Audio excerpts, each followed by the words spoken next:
Hello and welcome to Nights with Glenn. I was going to release this video today. I was going to film extra stuff at home, but I didn't switch my phone on until I got to school. And then when I got to school, I found out the Cloverfield new movie has dropped on the day I was going to originally drop this video. I don't think it's a coincidence. I think J.J. Abrams planned it because he knows this video is going to be absolutely brilliant. I've just want to say I put so much effort into this video.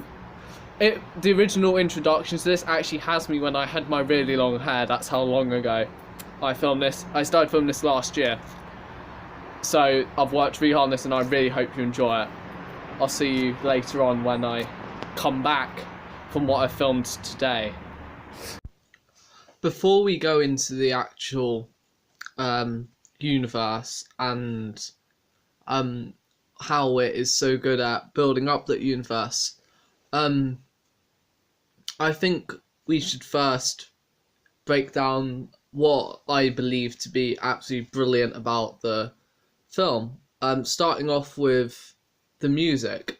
The first 5 minutes of the film is quite uneventful, apart from the music, which is throughout the film. The music is like a character in itself that's going through the film along with Michelle, and the music changes throughout the film with how she's feeling and how the mood of the film is, and it interacts with both Michelle, Emmett and Howard in a way as if another character would, and I feel that's brilliant. And if you just look at the dinner scene, which was used quite a lot in the adverts and stuff, just looking at that scene alone, how the music interacts with them is almost perfection, as it's necessary for it to be there. Most scenes, if you were to take the music out, you would still have the same feeling, but the way the music interacts, like I said, as a character, it interacts with the scene, it interacts with the audience on a deep level, and that interaction helps create the mood and atmosphere of the scene. Also, the scene when Michelle gets out of the bunker, the music acts as a breath of fresh air to the claustrophobic atmosphere that was built up before it. And by doing that, you're feeling what Michelle is feeling and living within the story. And it's to the great great applause to Bear McCreary, one of my favourite composers, because he does this in all his projects: Agents of S.H.I.E.L.D., Battlestar Galactica, and The Walking Dead. And in all of them, the music acts as another character, like I've said for this film. And I feel that's done really well. Another thing that, going back to the first scene, I love about this film is the foreshadowing. Because at that scene, you see that she's always trying to run away from stuff, can't stay still in her interactions. And that she's a mover on rather than someone who stays or fights. That is echoed later on in the film by the character of Emmett, who says that he had a scholarship to a really good college, but he was too scared to go to it, and he's always running away rather than staying, fighting, or going to fight his fears, as in the going to the college. And that is a message throughout the whole film. as at the end she has the choice to go away or she can go and fight, and she chooses to go and fight. And going back to the foreshadowing, in her flat you see a tailor's dummy, which is just there, and it's in the corner of the view of the camera, but it sets that in the subconscious of your head, and it later comes into relevance when Michelle is designing the hazmat suit to be able to breathe outside, and just setting up that her character's a designer, a maker, a fabricator of objects, which comes into importance. And also, very simple, is she picks up a bottle of alcohol, which is then in the car with her throughout the start of the film, and it's just like, you shouldn't be having that with you, you're driving. But apart from that, it's also that is also at the back of your mind, and then later on it comes to relevance when she uses it to kill the alien that's attacking her. This is a very good example of Chekhov's gun, which in storytelling, in either literary or film medium, it's the idea that nothing is there unless it is needed to be. And like I said, the framing of the shots puts equal importance of Michelle and the object, but has the object slightly off skew to get that image at the back of your head, and I feel that does it really well. Going on to the personal effects of the film, one thing I really, really liked about this, I remember the first time I saw it, it's absolutely brilliant, is you're constantly questioning Howard. You never know what his true motivations are. You never know if he's good, if he's bad. And it makes you question the evidence that's given to you, because I'm a believer in the theory that, not fully believe, but I am open to the theory that it's actually Emmett who killed the girl that went missing. And the reason I think that is because it's too obvious, especially for J.J. Abrams, it's too obvious that it's Howard, as the film is saying it's Howard. But knowing J.J. Abrams and his storytelling, which I absolutely love, it's far too obvious. And the only other person we know of who had access to the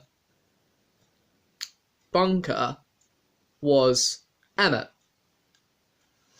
So, and he's the only person that says that's not Howard's daughter. And I have heard theories that Howard never had a daughter, but as I'll get on to in a bit, we know for a fact that he did have a daughter. So, as I said, I feel it's too obvious to go and blame Howard and see him as the monster. And the whole premise of this film is monsters come in different forms, comparing Clover and Howard. But what if it's like Howard is not even he's the monster, his mental condition is the monster, and it's comparing that with Emmett, and that he's actually the monster. And that questioning of Howard is brilliant. And going on the other line of thought of Howard, if it is him, if he is the bad guy, the way they do it is brilliant, as he's always there as like an overseeing eye, basically, always looking over Michelle and Emmett, whatever they're doing. And it's brilliantly done, in my opinion. And once again, the music works brilliantly with Howard, as if it's like a sidekick to his character. And he's always there and he's always explosive, like an attack. In the same way that in the first Cloverfield movie, the monster's always there. It's always about to attack. That it's in the air, where it is, what state it is at. And that is the same with the character of Howard. And I feel that they brilliantly put the characteristics of Clover into a human, which that's just brilliant. I would never have thought that would have been possible, but they do it, and they do it absolutely perfectly. And the literal personification of Clover from the first film, it's just brilliant. And what I really like is that the contrast between the inside of the bunker and the outside, and how it mirrors as and this is shown particularly when earlier in the film a woman's trying to get into the bunker and you see her face from the gas that the aliens have been using, and it's mirrored late at the end of the film by Howard's face from the acid from the rocket fuel acid. Is brilliant how they do that. And throughout the whole film you're not sure if it's safe inside and if it's safe outside, and that's brilliant. Going off from that, just the whole film, how it builds suspense, and you don't know whether that, like, when I watched it, I'm fully going to admit I expected a Cloverfield monster to be in it, and the sound editing works into that brilliantly, as there's this bit where you hear what could be a helicopter, but they've done it in such a way where it sounds like Clover. I really love that. And just the full amount of suspense throughout the whole film, with you not really knowing what's happening, is just brilliant in my opinion. And you not knowing if Howard's telling the truth about aliens, if he's crazy, going back to earlier. It's just interconnects perfectly. And it's, in my opinion, a brilliant example of filmmaking. Second, in my opinion, only to Blade Runner 2049. But that just how it interacts, and it's liquidous in the storytelling and how it functions like that, I really, really appreciated. And that's echoed, like I said, by Howard being the same as Clover from the first film. And that the inside and outside are being echoed by that. And like I mentioned earlier, the sound editing mixed with the music, like I said, with the breath of fresh air, when she gets out, is brilliant. And it, like, the whole film's been building up to that point, and then it just, like, the audience is like, it's clear, and you feel safe. But then the alien reveal comes out, and from this is the camera handling once she gets out into the outside world is exactly the same as the Cloverfield movie. And the whole film had been building up, and people had been anticipating that to be like Cloverfield. So for them to then use the same camera to have the same suspense when the alien reveal is put out there, I really enjoyed that, and I feel it worked really well. And going from that, the camera editing and handling throughout the whole film, which makes you feel really claustrophobic, makes you feel that you're there with them, is absolutely brilliant. The first Cloverfield film became really prominent were its use of using ARGs as a form of viral marketing to gain and measure interest in the film, as nothing was known about the film when the first trailer came out, not even a fixed title. An ARG is an alternate reality game, which is, like I said, usually used for viral marketing for films such as the first Cloverfield, 10 Cloverfield Lane, and The Dark Knight. It's usually an interactive clue-based thing, where you go like different places on the internet and some physical places to gain clues to, like you would in a video game, but obviously in a real life setting. And one thing that I feel makes this film brilliant is that its use of the ARG to set up the film. I agree with this extract because it really does tie into the spirit of the first film and the franchise in general, the use of it, as the first one set up a company called Tagurato, which is basically behind everything that, seemingly, in this universe, apart from the ending of 10 Cloverfield Lane. And the ARG takes place from this, as if you go on the Employee of the Month, it comes up with John Goodman's character and Howard. And if you look at his t-shirt, it says radioman70.com, and if you search this website up, it comes up with a website, and then it comes up with pictures. If you click on the pretty in pink picture and put in "do you want to talk," it then gets you into basically a chat room between Howard and his daughter Megan, which is basically the premise of this ARG.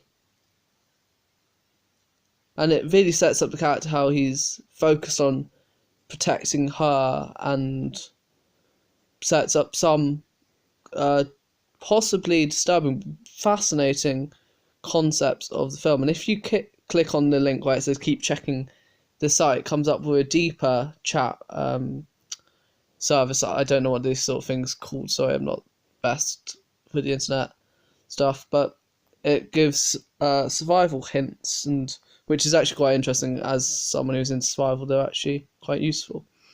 And he also adds news articles and track closures, as he comes up with different ways of trying to get her to the safety, as he feels there's a imminent threat, possibly alien, possibly the Russians.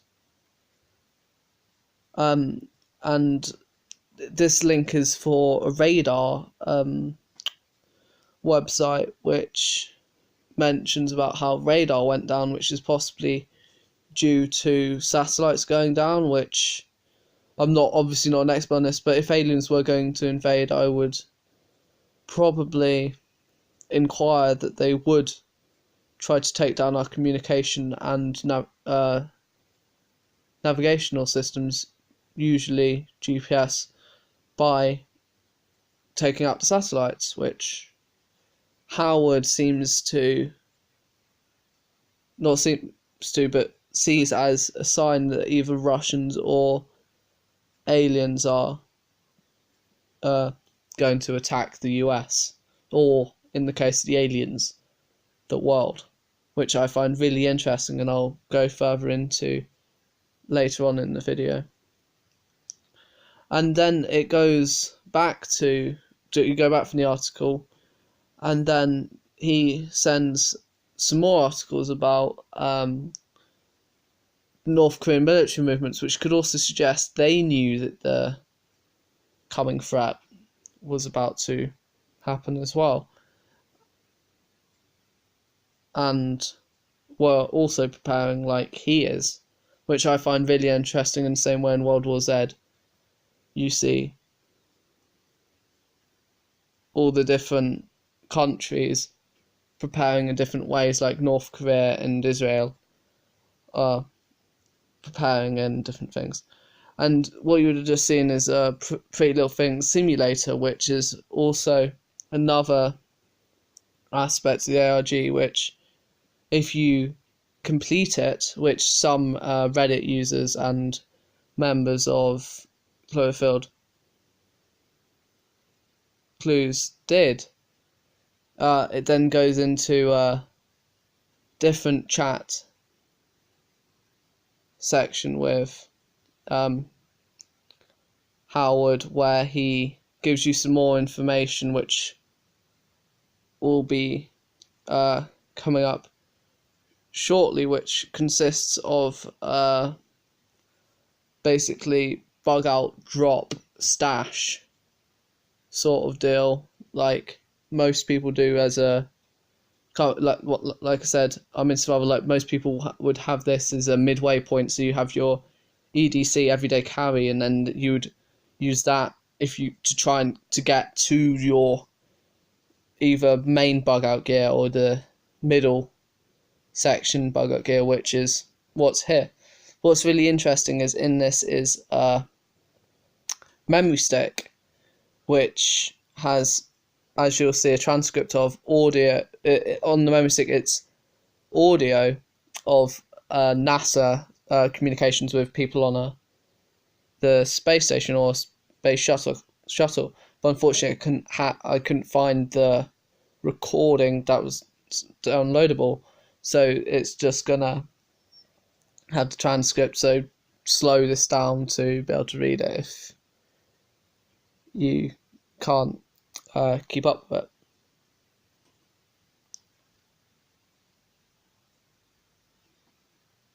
But this is really interesting because it could either be suggesting the imminent attack or future untitled God Particle movie.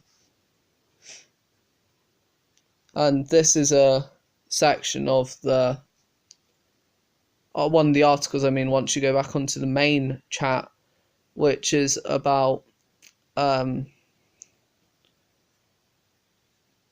parachutists and how they operate, which is not, this won't tie in at all to the possible Cloverfield 4 Overlord, but I see this as an Easter egg or a hint towards that, which I really liked when I found this out, and it clicked instantly. I was like, yes, this is an Easter egg because of what we know about Overlord, which is of course about two paratroopers the day before D-Day who are going on movement exercise to see Nazis, see Nazi points and take them down, which is really interesting, and then it's also going to have supernatural elements as well. It then goes back to the main chat after that, as it kind of dried up, like I said, after the data drop in the midway point.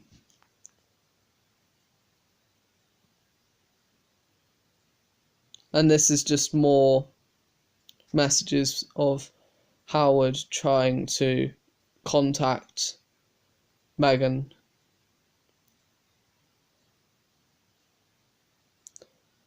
And then he sends another link to the chat, which is to a real life article about a real life spy secret satellite launch, which was, I thought, really interesting how they tied real life events into this universe. And then after you read that, it's goes into more about the mission. But then because of this, he thinks it's either searching for extraterrestrials or Soviets or Russians, but he keeps referring to them as Soviets, even though that's defunct. Oh, it's also worth saying that during the Cold War he worked for the Navy working on satellites. That's how he has access to all of these. And as you would have seen, his wife Denise got onto the chat and messaged him, which also led to some more clues by people who messaged her on a selling site that where the items are being selling. And then the fourth and last person to mention is initials NR, which is Nikolai Rosa, who is the employee of the month before Howard, and he sends an audio file, which is really interesting because when you start playing it, it just plays normal music, kind of like this.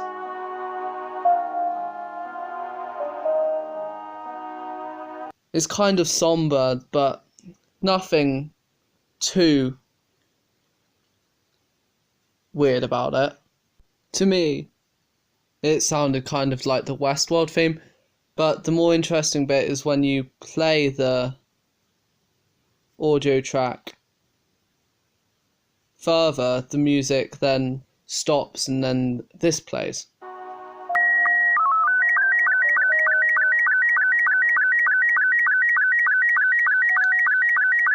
This is interesting because once you do some computer mumbo jumbo, which I don't understand, this image comes up, and I was like, in a conspiracy theorist inside me, because I love conspiracies, I was like, that's Black Knight, which is a conspiracy about an ancient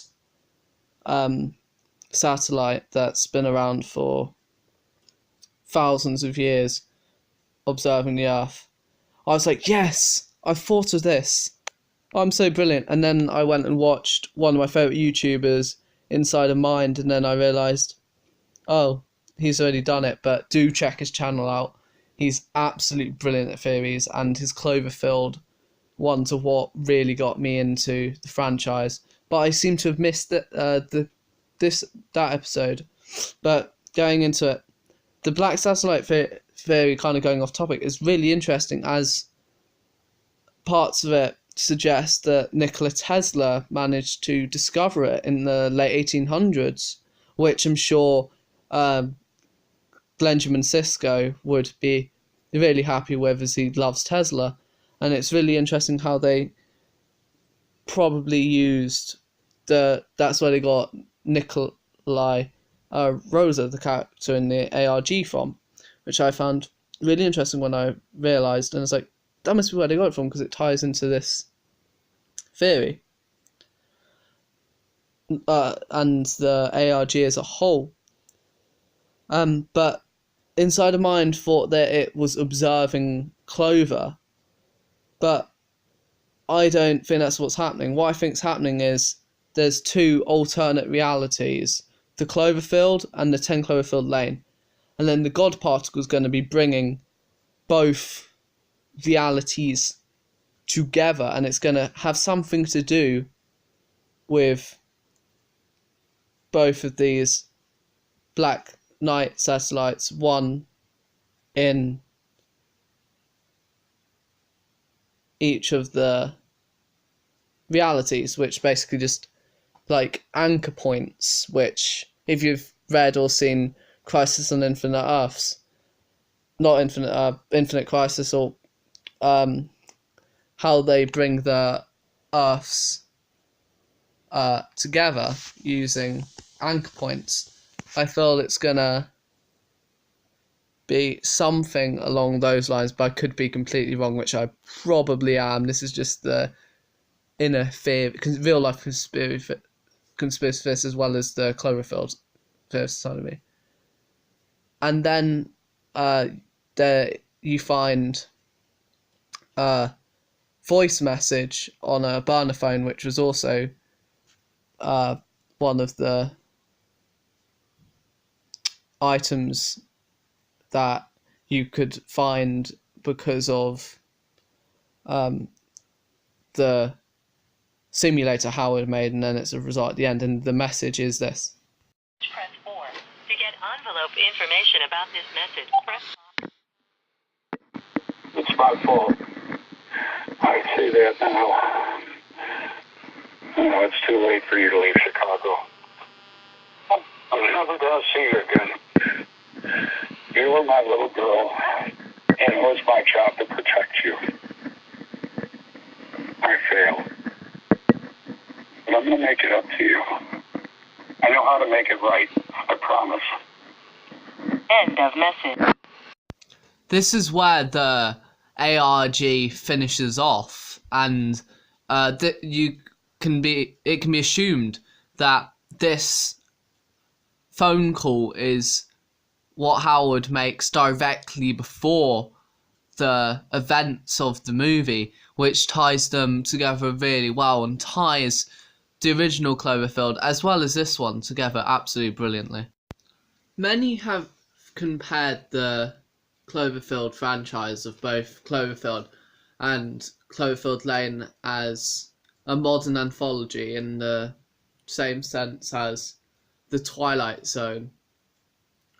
What it means by this is stories that aren't connected at all apart from them all taking place in the Twilight Zone, where basically anything can happen.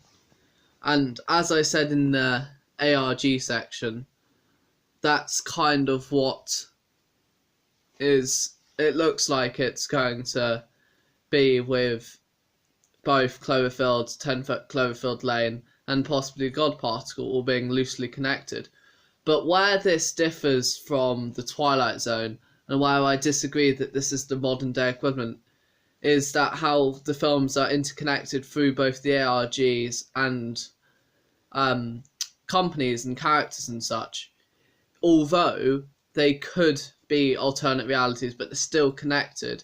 I would say this is more in the similar style to TV series such as Black Mirror, where they're all in the same universe, loosely connected, all at different points in time, and how they, in the same way that Cloverfield possibly is, they're all connected through companies and little Easter eggs that are in each episode of Black Mirror, connecting episode to episode.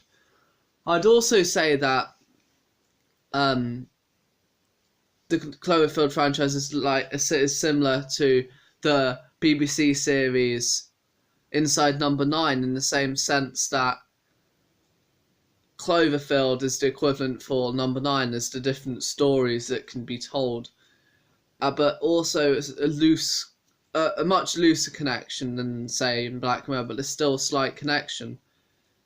And I feel that's where Cloverfield's going and where it's strong as a modern day anthology series, and how different but similar, but being, like I said, totally different 10 Cloverfield Lane is from the first Cloverfield, and why this is one of my favourite franchises. The idea of Cloverfield as a modern day anthology is even more exciting because it opens up endless possibilities for the different stories that can be made under this banner, which was set up in the first ARG in the first film, but it's developed even more in this one, and how it's subverted expectations and basically went against what people thought was going to happen in the film. And like I just said, it opens up the possibilities for endless stories that no one will expect, as God Particle and Overlord look like they could be completely different, or not look like, they are going to be completely different, going by J.J. Abrams, who all you have to do is watch his 2007 TED Talk where he goes through the mystery box and his filmmaking process, and you know that he's going to try and make all of these completely different, as all of his different projects are completely different. And I'm extremely excited for all the possible stories, because they're all going to be so unique, but they're all going to be tied together absolutely brilliantly, like 10 Cloverfield Lane is with Cloverfield, but feel completely different and have different levels of suspense. As I feel all of them are going to be soft horror suspense films, as the first one and second one were, but how they're so different in the different portrayals of the genre, and that's another brilliant aspect of the franchise, how each film encapsulates so many different genres into one film. It's just absolutely brilliant, and that is why I believe this is the new modern day anthology, and why this film and the anthology is absolutely brilliant, and I'm extremely looking forward to the future of it. This section was originally going to go into as much detail as the other sections I filmed, but because I was going to film it, like I said at the beginning, this evening, I haven't, because I want to get this out as soon as possible. So this section is just going to be us discussing what, because this section was going to be titled Nothing is Perfect. Yeah. And that's the film, because the film is perfect up until the end. And you're one of the biggest proponents of that, aren't you? I mean, it was so good. The whole film, fantastic. It kept on switching me from opinion as to who was telling the truth or not. And then at the end, it just, I mean, during it, when one of the characters got shot, really shook me. Everything was brilliant. And then the end came, and aliens. If you're going to include aliens, cut it there. The aliens existed, fair enough. We get the message. Yeah. And then it just went into that whole, she is going to have to now kill an alien using the car, and That was where I kind of was like, I still liked it, but I would have loved the film a lot more. And I've always said that the way I do it is at the end you see her driving into the distance, and then you see the flash and then the ships. I think that should have been how it ended. You don't actually see her fighting the aliens. So she thinks that that Howard was lying. The audience thinks Howard was lying up until the last shot of the film. Yeah. Where that flashes. That's how I would have. Yeah, I would have. If you're going to include aliens, have it right at the end. Just as that final twist. It needed that, but it killed it with the battle. I was just saying, I understand why they did it, because they thought the audience would feel cheated if there wasn't something Cloverfield-y. So they had to put that in. And so I really understand why they did it, but they could have done it better. And I feel it would have been more in the spirit of J.J. Abrams' filmmaking if they ended it in that way as well. Definitely.